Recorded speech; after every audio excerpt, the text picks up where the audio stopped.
जिस तरह से बिहार से खबरें आ रही है कि पूर्व सांसद पप्पू यादव को गिरफ्तार कर लिया गया है, कैसे देखते हैं इस चीज को? कर रहा था हमारा उल्लंघन तो ऐसे अपना मन से कोई नहीं करता है। जब आप हमको कुछ कहिएगा तब हम कुछ कहेंगे। यही बात है। मर पप्पू यादव एक इंसान लड़का था। अच्छा, हमारे भाई लगेगा घर का एक जगह घर है। मर पप्पू यादव एक धांसू नेता था। हर बार मधेपुरा से खड़ा होता है, जीत जाता है। तो इस बार हार गए थे वो? अब हार गए। मर मुरलीगंज से, सुपौल से, पूर्णिया से जीत करके मधेपुरा को बना दिया, पूर्णिया को बना दिया, सुपौल को बना दिया, मुरलीगंज को बना दिया।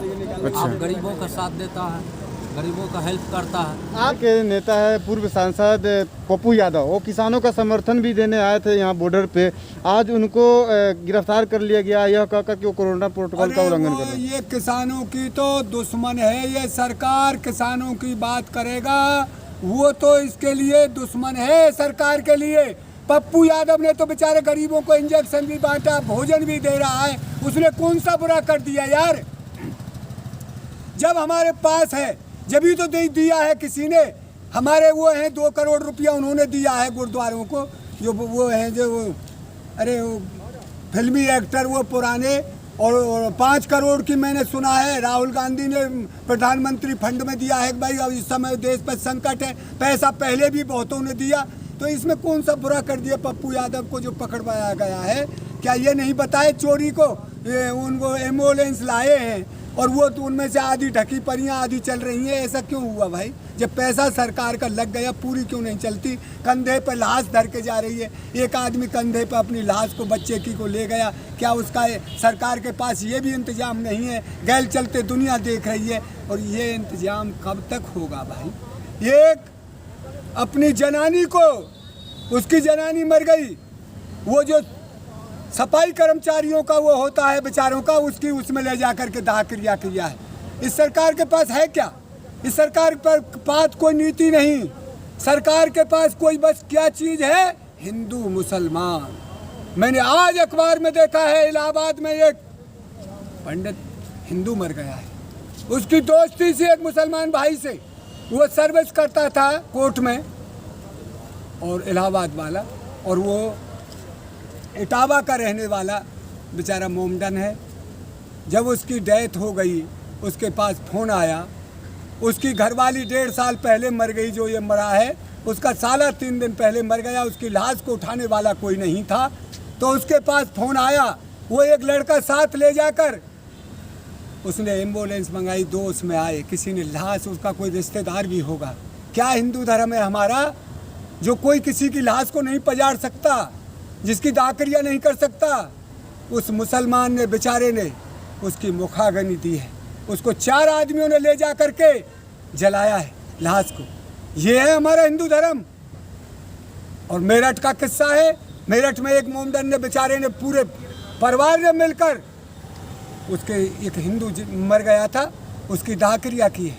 इसकी सीख लीजिए या सरकार, बांटिए मत हमको, देश को तोड़िए मत, देश को जोड़िए। यह देश की आज़ादी में सबका सहयोग था। सबसे मिलकर देश बनता है। ये गुलदस्ता है देश। इसकी किसी कली को तोड़ दे उधर उधी से वो बिगड़ जाता है। हम चाहते हैं देश में विकास हो, देश में समृद्धि हो। हमारा देश महान था और महान रहे। आपने जो जलालत की राजनीति की है, ना आपसे कोई किसान खुश, ना मजदूर खुश। पिछली बार मजदूर बेचारे पैदल गए, छाले पड़ गए। आज किसानों को 6 महीना होने जा रहा है।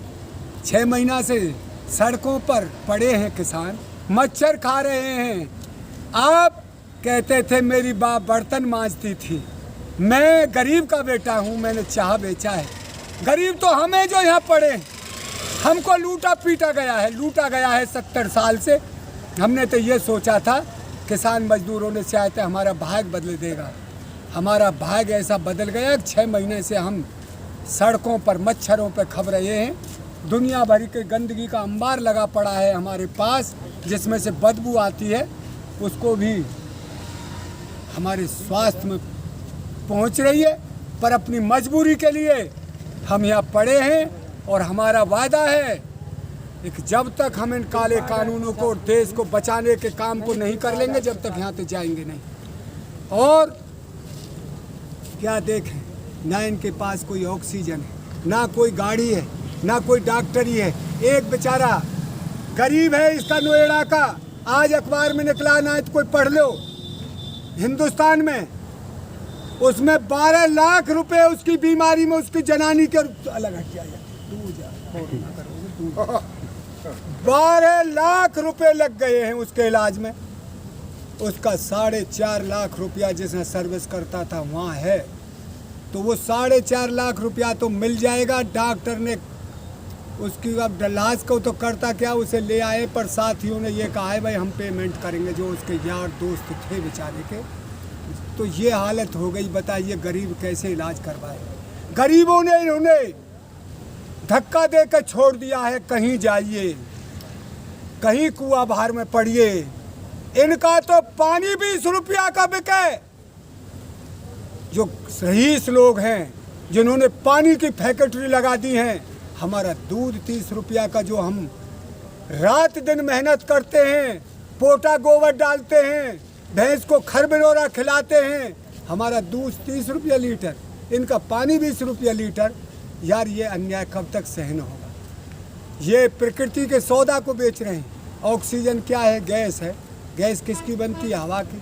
किसी मशीन से ये हवा को खींचते हैं, उसमें भर देते हैं सिलेंडर में, उसका दाम वो भी इन पर पैदा नहीं हो रही, वो भी प्लांट नहीं लगे इन पर, तो और क्या करेंगे? गरीबों की वोट लेने के सिवा इनके पास कोई सौदा रहा नहीं।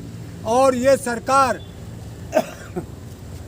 ऐसी सरकार आई है जो देश के पास कुछ था, जो प्रधानमंत्री बना गए बेचारे, उनको भी बेच दिया। ये कहते थे मनमोहन सिंह तो बोलना ही नहीं जानता। मनमोहन सिंह ने देश की अर्थव्यवस्था को ऐसे बचा के रखा जैसे मुर्गी अपने अंडे पर बैठी रहती। उसने देश को बचाया है, देश की अर्थव्यवस्था को बचाया। और इसने बोलने वाले प्रधानमंत्री ने झूठ बोल करके देश को धकेल दिया गर्द में। और क्या करें जब किसी को कुछ मिल ही नहीं रहा। कहीं नौकरी वाले को सनदों को ले डोलते हैं बेचारे। गरीब ने पढ़ा लिया बच्चा, उसको कहीं नौकरी नहीं मिल रही, मजूरी नहीं मिल रही, उसके लिए भी कह दिया भाई हमारे पास कोई मजूरी नहीं है, कहीं जाइए, कोई नौकरी नहीं है। तो फिर देश करेगा क्या? देश को आज सबसे जो गिरी हालत में होगा, देश उस हालत में पहुंचा दिया है। कहाँ है बेचारा? जो भूटान है वो भी गैस दे रहा है भारत को। पाकिस्तान जिसको कहते थे गरीब है, भीख मांगता है, वो गैस दे रहा है। 40 देश मदद कर रहे नहीं, इस पर तो बचा ही नहीं जाता कुछ भी। ये बता रहे 40 देशों की मदद से जो कुछ हो रहा है थोड़ा बहुत, तो उनमें भी धंधा कर रहे हैं। 15 हज़ार में मैंने पढ़ा है, क्या सुनाई कर रहे हैं तेरी? 15 हज़ार में लाश को ले जाने के लिए 13 किलोमीटर के लिए एम्बुलेंस वाले ने 15 हज़ार मांगे। फिर सरकारी पे फ़ोन किया, सरकारी मिली नहीं, सरकारी नहीं मिली। फिर कोई थोड़े पैसों में जाकर दोबारा दूसरा आया है, कोई थोड़े बहुत पैसे कम कर लिए होंगे। ये हालत देश की हो गई है।